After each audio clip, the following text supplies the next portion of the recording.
News Central now this hour begins in Abuja, where following concerns raised over the whereabouts of the country's president, the presidency has announced that President Bola Tinubu and his aides will return from Europe on Wednesday. Special Advisor of Information and Strategy to the President, Bayo Onanuga, announced this in a post on his X handle on Tuesday on April 22nd. Tinubu left Abuja, the country's capital, for the Netherlands on an official visit. The presidential spokesperson, Ajuri Ngalale, said the president was visiting the Netherlands at the invitation of the Prime Minister, Mark Rutte. After the engagements in the country, Tinubu traveled to Riyadh, Saudi Arabia between April 28th and 29th to attend a special World Economic Forum meeting. And now the Senate has set up a 7-man ad hoc committee to investigate the circumstances surrounding the delay in the completion of the $18.5 billion Abuja Centenary Economic City project 10 years after commencement. The committee was set up following a motion sponsored by Senator Ashiru Oyelola, who noted that the original estimated investment for the project in 2014, pegged at $18.5 billion, was designated as a free trade zone under the regulatory oversight of the Nigerian Export Processing Zone Authority. The committee has tasked the review was tasked to review the original public-private partnership agreement and recommend amendments if necessary to facilitate smooth and expeditious completion of the project within a defined time frame. An urgent need to revive and complete the stalled Centenary City project, Abuja, to realize its intrinsic economic and development potential. Original estimated investment for Abuja Centenary Economic City project was $18.5 billion United States dollars as of 2014, equivalent to the size of Nigerian national budget at today's exchange rate.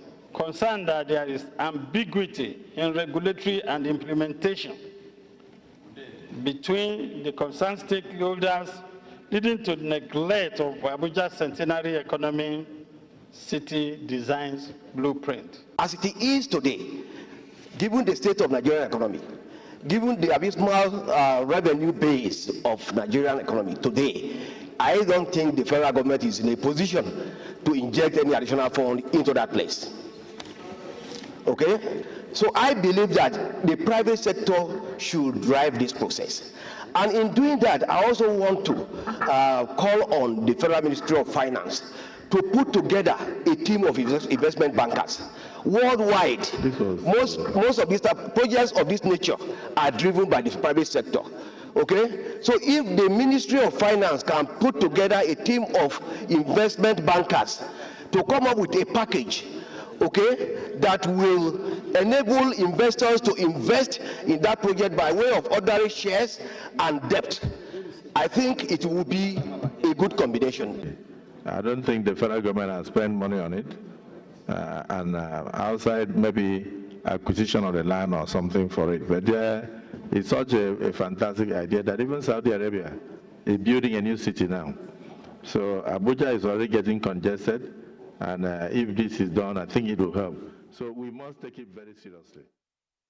The Nigeria House of Representatives has given cement manufacturers in the country a 2-week ultimatum to appear before the parliament to explain the arbitrary increase in the price of cement or face legislative action. This was during a joint investigative hearing where lawmakers expressed worry over the rise in cement cost. Idong Joseph tells us more. The recent events that led to the arbitrary increase in the price of cement has become a source of untold hardship to citizens. With Nigeria having a 30 million housing deficit, including poor infrastructure, the continuous increase in the price of cement poses a major challenge for the housing sector. In the light of this, Nigeria's parliament resolved to bring critical stakeholders in the sector to discuss ways and means to end the hike and find solutions to the challenges affecting cement manufacturers. Whatever touches cement in Nigeria touches the rest of us. So the need to talk about it cannot be overemphasized. Therefore, this hearing arises from the House of Representatives' deep concern for the people it represents and the need for transparent engagement with key stakeholders. This is not in any way a witch hunt, but an open discourse with a view to finding lasting solutions to our problem within the built environment. As the House of Representatives Joint Committee investigating the arbitrary increase in the price of cement commenced its public hearing, only 2 among the stakeholders invited appeared. The lawmakers expressed the displeasure over the non-appearance of about 12 other cement manufacturers. We saw in Lagos where you have Nigerians under the bridge and paying rent. Why? If this product were available, I do not believe we would have to go to those lengths. More so that God has blessed us with these resources in abundance. So as is the resolution of this joint committee, we are giving them 14 days from now, and not 14 working days, 14 effective days, to make sure that they make their submissions and appear before this House. With the absence of key stakeholders in the cement value chain, the Joint Committee was unable to continue with its duty and adjourned to the 20th of May. In Abuja for News Central, I am Idonka Joseph.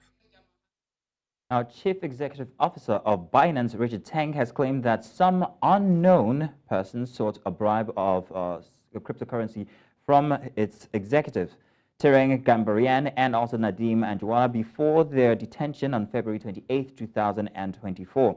Teng, in a blog post on Monday, detailed how the Binance executive tried to engage with Nigerian authorities, including a January 8 meeting in Abuja, before they were accused of criminal acts. He said the meeting was set up with the Nigerian government through a committee consisting of about 30 agencies. He noted that the committee emphasized the serious nature of the meeting and their readiness to issue arrest warrants and restrict travel for Binance team. However, it was discovered that the committee lacks the actual authority to issue arrest warrants. Now, joining us to talk about this, we have commentator Dayo Akintobi, public affairs commentator, here with us. Now, Dayo, good to have you here. Good morning. Good to be here. Great. So let's start with asking exactly how much evidence might Richard Teng have to back his claim of being asked for a bribe? Well, the problem, of course, is that he's saying he was asked by unknown persons. He didn't name names. He didn't give descriptions. He didn't talk about government departments that the person may have represented. We know there were several agencies involved in the meetings and interrogations, but he didn't give enough evidence.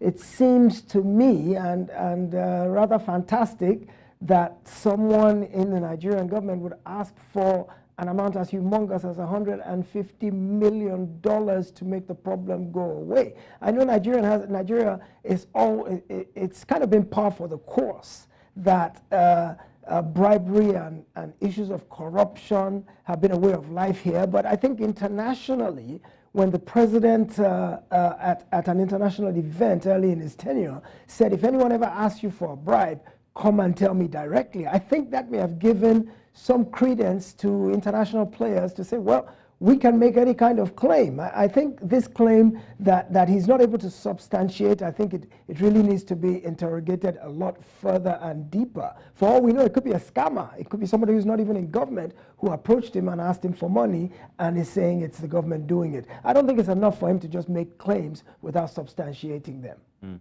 Okay, can you analyze the potential motivation behind this claim, were it to be true? What would that mean for Binance, their operation here in Nigeria, and also for the authorities who are being brought into disrepute here?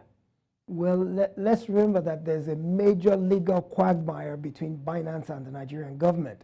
And that quagmire, of course, has led to 2 of its staff being detained, although there are legal issues even with the way that went about, because they were invited innocently to come and dialogue with the Nigerian government. There was never any indication that there would be any sort of thing like an arrest or detention. So they're saying that was sleight of hand by the Nigerian government. But the bottom line is they've been charged to court. There's a pending legal inquiry going on into the activities of Binance in Nigeria, and it could end up badly for them. So it won't surprise me if their MD CEO is trying to leverage their way out of the situation by making this allegation to put the Nigerian government on the defensive, to kind of try and now say, okay, well, we're sorry this happened. Let's find a way to give you a soft landing. It might just simply be a gambit to negotiate their way out of this problem. Now, on the Nigerian side, I know that in the recent days, there have been steps taken to address the impact that cryptocurrency trading is having on the Nigerian naira, in terms of the fact that speculators and manipulators are able to play around with the naira in terms of its value against the dollar in the cryptocurrency market, which is typically all online and is anonymous and it's opaque. You don't know who the players are. You don't know where the money is coming from or where it's going. You can't track it. You can't trace it.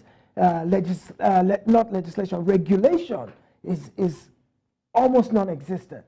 And so it's a place where it's the dark web, where a lot of possible unscrupulous practices can thrive. And so the government is taking a very hard line, and they've taken a hard line on Binance as well, and say, look, so many $1 billion of transactions in naira occurred in the Nigerian market that had a deleterious effect on the value of our currency. So Daya, yes. I want to ask, Yes. let's talk about the legitimacy of the committee that's put together to actually investigate this. Now, Teng had originally said that the committee lacks the authority. Yeah. How far true could that be? Well, I wouldn't doubt, well, I don't know how competent he is to determine who has jurisdiction and who doesn't. I know Binance has local counsel. It has local Nigerian counsel that's probably well versed in Nigerian law.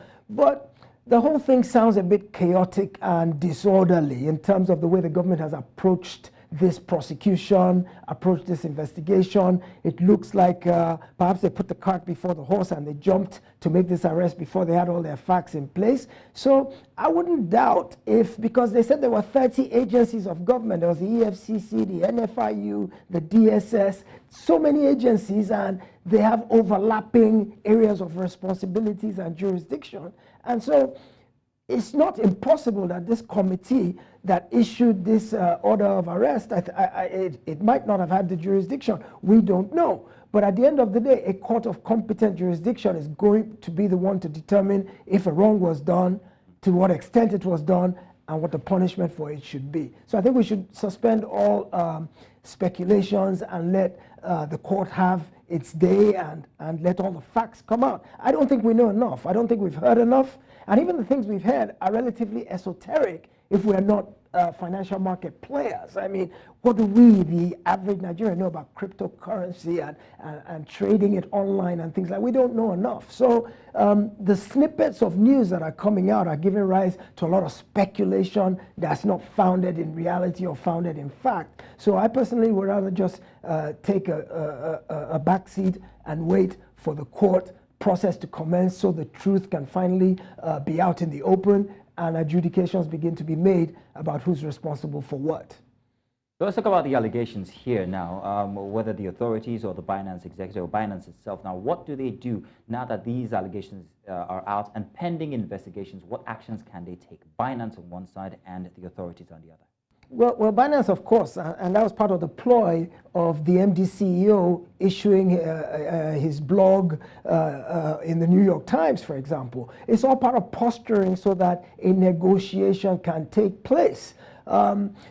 Truth be told, I'm not sure how individual officers of a legal entity, Binance is a legally registered entity, and its employees are operating under the instruction of their employer. So I don't know how they can individually be held responsible for something the corporation itself is responsible for doing. So I think ultimately, worst case scenario, if Binance is found to be guilty of what it's alleged to have done, I think the entity is liable probably to a fine. I don't think its individual employees should be or would be incarcerated or be made to pay the price. But I also think that there's a diplomatic solution, and that I think is what all the posturing is all about, especially from the Binance side, as we saw from the New York Times Post yesterday and several other things that have happened in recent days. I think they're posturing to negotiate with the government, and they say, okay, so maybe we're responsible for so much in losses,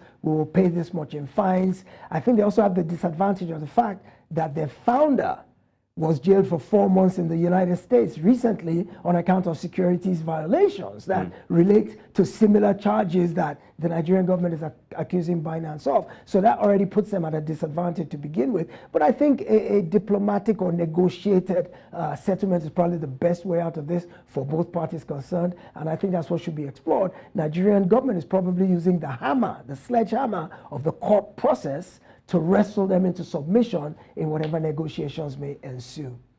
Well, thank you very much, Dayo Akintobi. It's been good having you here. Pleasure is all mine. Now do stay tuned because we have more news coming your way inside this hour.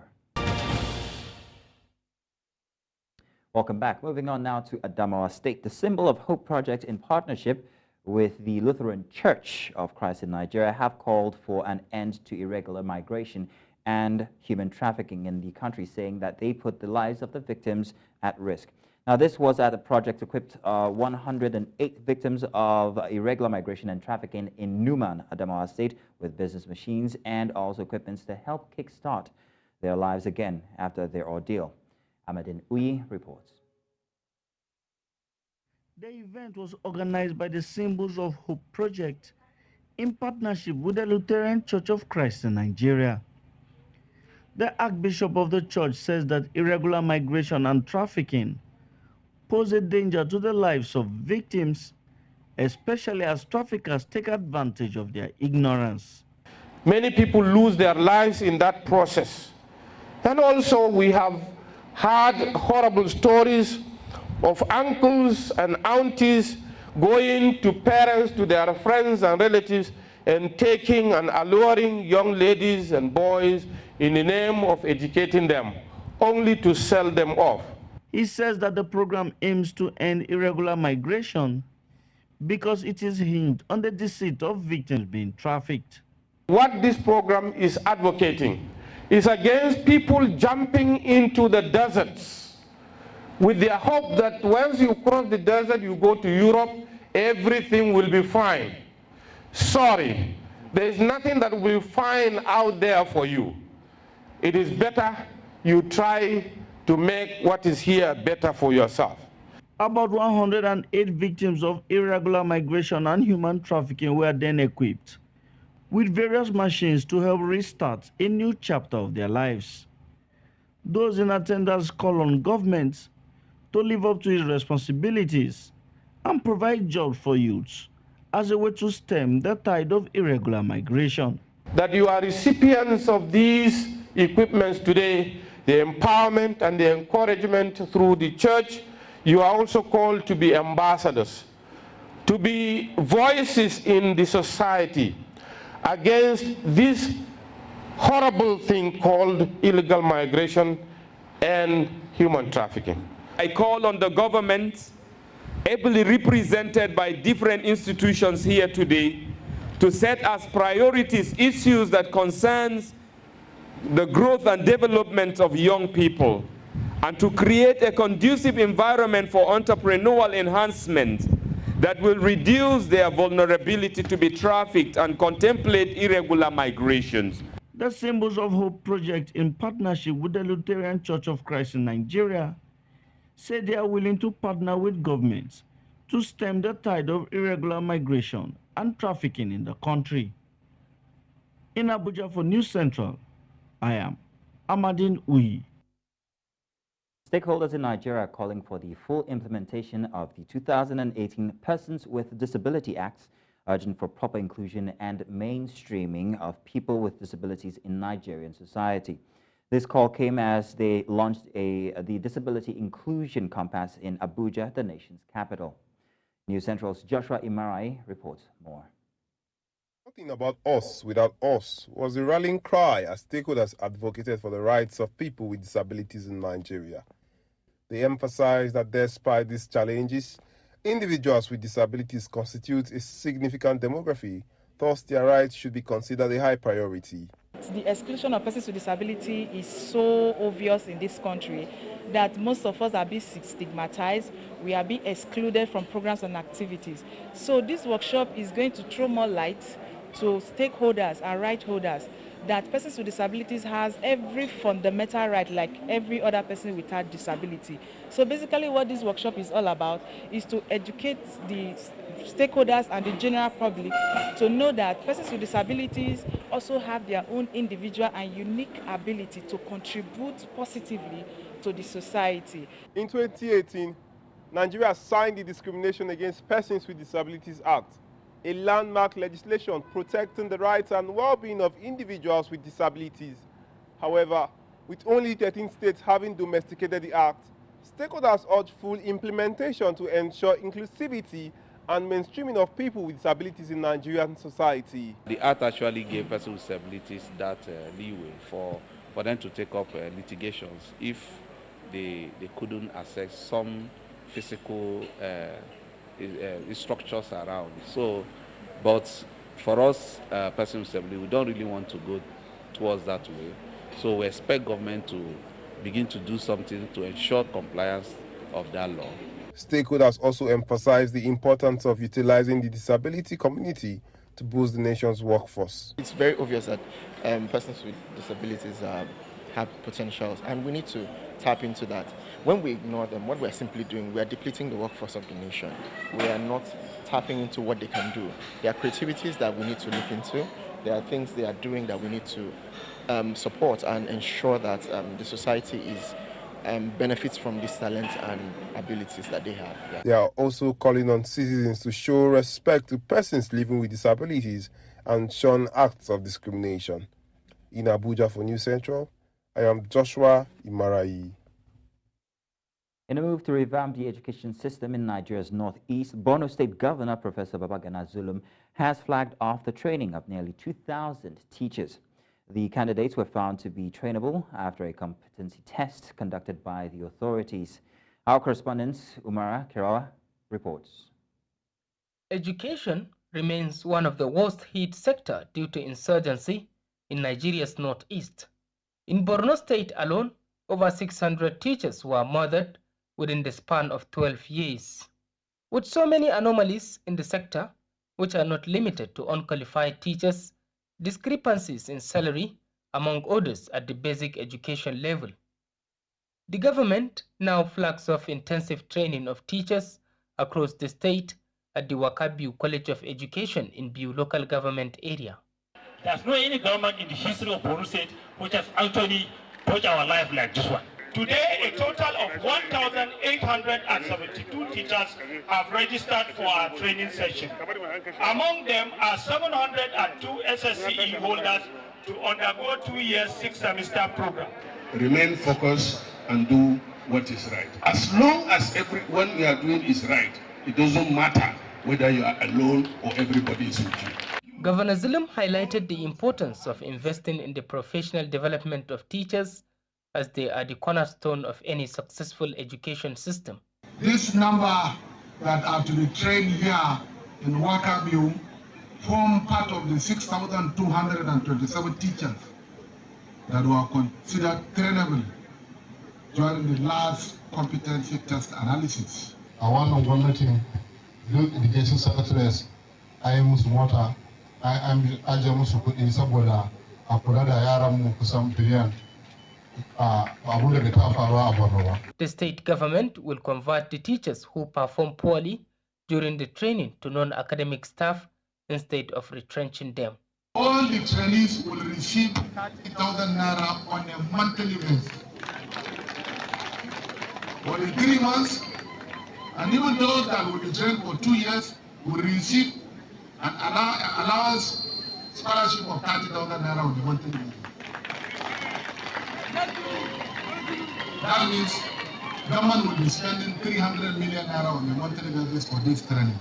The aim is to equip the teachers with the necessary expertise they need to deliver engaging and effective lessons, ultimately improving learning outcomes for students across the state. In Biu for News Central, Umoru Kirawa. Now, over 300 landlords, including their tenants in communities in Asaba, Delta State Capital, Nigeria's South region, risk being homeless following the state government's resolve to recover all government-owned lands. News Central correspondent Austin Azu visits the communities and has more. Umoniche and Iyase communities, sitting on a very large expanse of land directly opposite the Osadebe University, Asaba, Delta State Capital, with a stretch to the River Niger bank, is among other places mapped out for demolition by the state government for alleged erection of buildings on government-owned land. That task force has been empowered to go and recover every government land across the state, anywhere in the state. If they find the land still there, somebody's trespassing, just land, it will be recovered. If they find any structure on it, that structure will be pulled down. Worried by this development, residents of the communities are on the major roads and streets of Asaba, carrying placards with various inscriptions to protest the government's policies. The exercise temporarily put on hold to some economic activities before arriving the government house gate to register their grievances. We no longer have where to stay. We have become fugitives in our fatherland. What type of operation is that?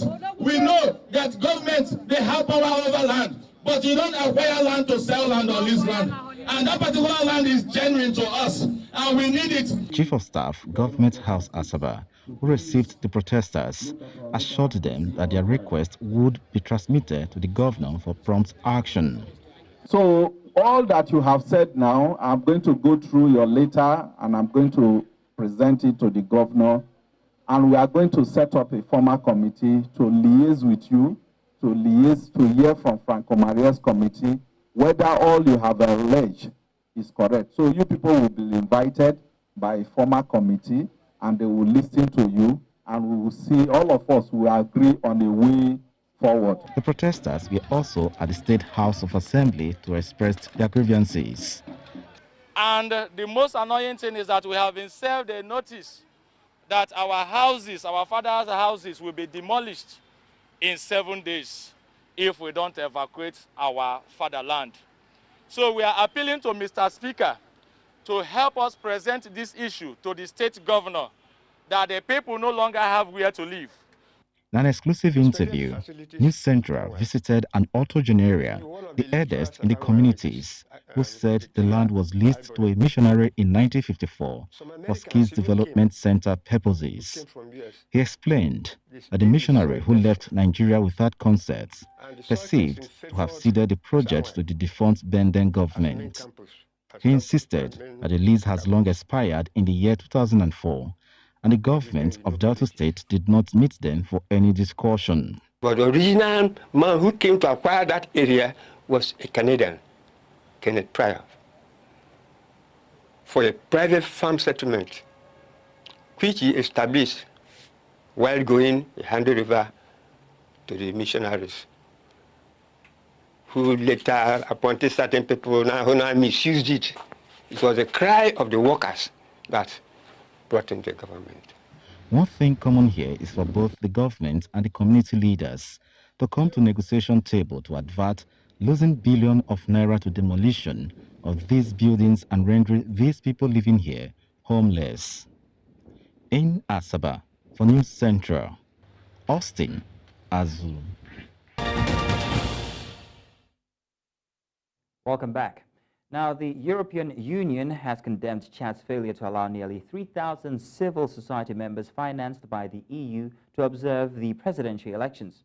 4 civil society associations, including the Chadian Human Rights League, hit out at the Derby-appointed Electoral Commission for refusing to accredit 2,900 of their representatives as voting observers. Opponents of the junta leader and presidential candidate Mahatma Idris Deby Itno had called for a boycott, dismissing Monday's ballot as fixed. International rights groups had also warned that the vote was not expected to be free or fair after a crackdown on the opposition. Meanwhile, General Deby has hailed General Debi has hailed the vote as a turning point in laying the roots of a culture of democracy in Chad. Now, all 34 residents have been found alive after a 5-story building in Nairobi's Mountain View ward collapsed late on Tuesday night. The building is located along the Naivasha Road near the International Livestock Research Institute. As the tenants awaited help, some of them jumped through the windows before the building was destroyed. In one of the houses, a fire had begun, but it burnt out without spreading to other houses. First responders from Kenya Red Cross and firefighters from the Nairobi City County collaborated in the rescue efforts.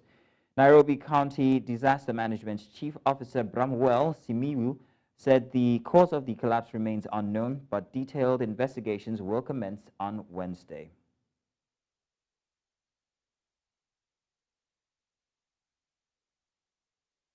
Now, the South African Electoral Commission has rejected a request for removal of former President Jacob Zuma as the leader of the newly formed Umkhonto Sizwe party. It was responding to a letter by founder of MK Party, Jabulani Khumalo, who wanted the commission to remove Zuma as the face of the party and from the list of potential members of parliament. Khumalo, who was recently expelled from the party, said Zuma fraudulently occupies the position as leader of the new party. But in a statement on Tuesday, the Independent Electoral Commission, IEC, said it does not interfere with political parties' internal affairs and confirmed that Zuma remained a registered leader of the MK party.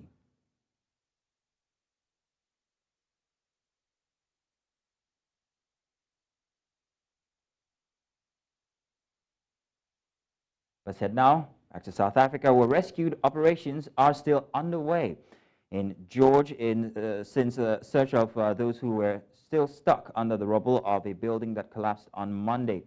We also understand that the death toll has risen to 7. About 75 construction workers were on site when the building collapsed. So far, 36 individuals have been removed and 39 others are still under the debris. The building is said to have still been under construction. Emergency services are also still on site. Now, Egypt has condemned the Israeli takeover of the Rafah border crossing in the Gaza Strip amid unconfirmed media reports that the country has raised its military's level of preparedness in northern Sinai bordering Gaza ahead of a looming ground invasion in Rafah. The Egyptian Foreign Ministry issued a statement in which it strongly condemned the Israeli operations in Rafah and subsequent takeovers of the vital crossing borders in Egypt. According to the statements, the dangerous escalation threatens the lives of more than 1 million Palestinians who depend primarily on the crossing. It also adds that Israel should exercise maximum restraint to avoid further escalations that threatens the ceasefire efforts.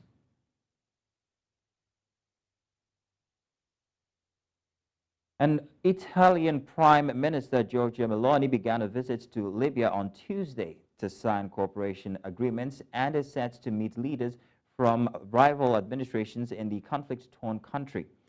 Accompanied by a ministerial delegation on her second visit to Libya since taking office in October 2022, Meloni met the head of the Tripoli-based government, Abdelhamid Dbeibeh. An Italian government statement said declarations of intent are due to be signed on cooperation in health, education, and research, as well as youth and sports. Libya has been plagued by political instability and violence since the overthrow of longtime dictator Muammar Gaddafi in 2011. Welcome back. Now, some Brazilians have set up a makeshift shelter on a pedestrian bridge after torrential rains caused floodings and forced them to evacuate their homes in the state of Rio Grande do Sul. The worst natural calamity ever to hit the state has claimed at least 95 lives, with 372 people reporting injuries and 131 still missing.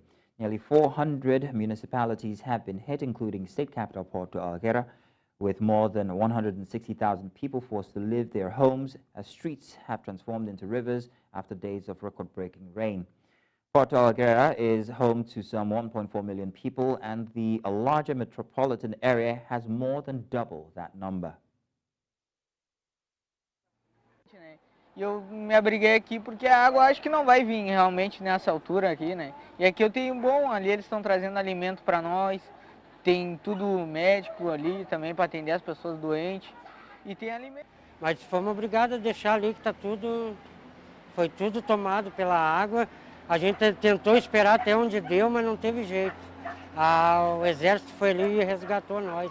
Nossos cachorrinhos que estão lá embaixo também. Até gatinho que a gente tem, a gente deixou aqui também.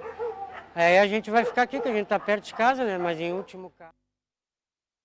And now for business news, let's move on now to our business desk.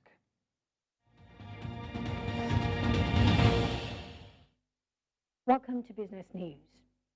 We begin in Nigeria, where Richard Teng, the CEO of Binance, has publicly demanded the release of Tigran Gambaryan, who was detained in Nigeria. Teng stated that Gambaryan is innocent and should be released immediately. Gambaryan, along with Nadim Anjawala, Binance's regional manager for Africa, were detained on February 26 in Abuja, Nigeria. Anjawala managed to escape custody on March 22nd. Teng expressed concern over the dangerous precedent set by detaining mid-level employees after inviting them for collaborative policy meetings on the X platform.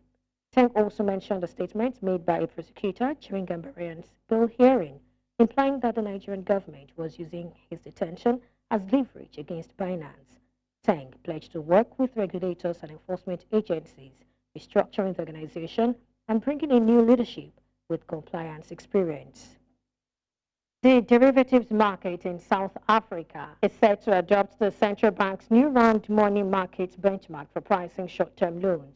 The South African Rand overnight index average, known as Zaronia, will replace the Johannesburg interbank average rate in new contracts starting in the second half of this year, according to the central bank. The decision to focus on the derivatives market is based on recommendations by the Financial Stability Board, which suggests that reference rates for securities should be credit risk-free or nearly risk-free. The central bank sees the derivatives market as a good starting point for transition, with the potential to assist in transitioning other markets. Zaronia will be implemented in cash markets next year, and the Johannesburg interbank average rate, JIBAR, will cease to exist in 2026. And now Zimbabwe gets new currency makeover. In Zimbabwe, the finance minister Mthuli Ncube has announced that the country will convert its annual budget to its recently introduced gold-backed currency, the ZiG. Ncube stated that the ZiG equivalent of the budget will be ready to be presented by the end of the month or the beginning of next month.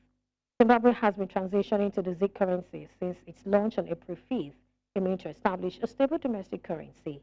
The ZiG replaces the Zimbabwean dollar. Ncube emphasized that the conversion is essentially an exchange rate translation, ensuring alignment of revenue and expenditures using a market-based exchange rate. The December budget projected expenditure at 58.2 trillion Zimbabwean dollars and tax revenue at 51.2 trillion Zimbabwean dollars. And that's the offering of business news at this time. Thank you for watching. I am Perpetua Fasami Peter. The news continues shortly.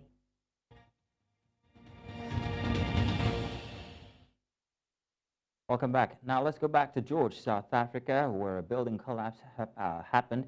And with us now we have the mayor himself of George, Leon Van Wyk, with us. Now, good morning, George. Good morning, Leon. Good to have you here.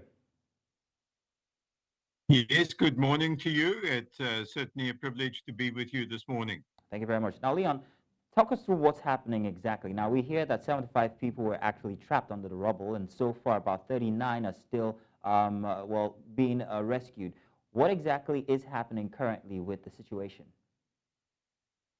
Yes, the rescue operations are continuing, and we're now reaching the stage where we're getting close to 48 hours after the collapse took place at 2 p.m.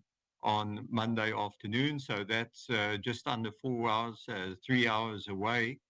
And the international standards on this type of rescue operation is for 72 hours. And in that period of time, you want to try and get as many rescues and get people out alive as possible. So naturally, this has been a very delicate operation because you've got a 5-story building that has collapsed. and you've got the various floors and that have now fallen down on each other, and to try and break through that level of concrete and those concrete slabs is not actually very difficult. So the teams have been working very hard at trying to penetrate and to work through that concrete to take people out. I think the last rescue was at about 1:30 a.m. And what the teams are now going to do is to start preparing for more larger scale work to be undertaken, where cranes are going to be used to try and lift some of those slabs so that one can identify whether there may well be persons underneath. So previously there have been a number of locations on the site where rescue teams have worked simultaneously to extract individuals, or sometimes there are two people together there that we have fortunately been able to extract. But naturally, it's going to become more and more difficult as this time marches on. Okay, Leon, so I know it might be a bit too early, but is there any idea currently of what might have caused the building collapse? Yes, look, that is the big question that everybody has. And no doubt, this type of collapse only, or most likely only takes place if some of the basic protocols of construction are not being followed. So that there are investigations, at least three investigations that are underway. Our Department of Labor has got a statutory requirement to investigate all incidents of where an employee or a worker has been injured or lost his life on the site. And so that will certainly be their focus. So they'll be looking at that. The police are also conducting their own investigation, and then the provincial government has also brought in a firm of consulting engineers to look at what are possible structural faults.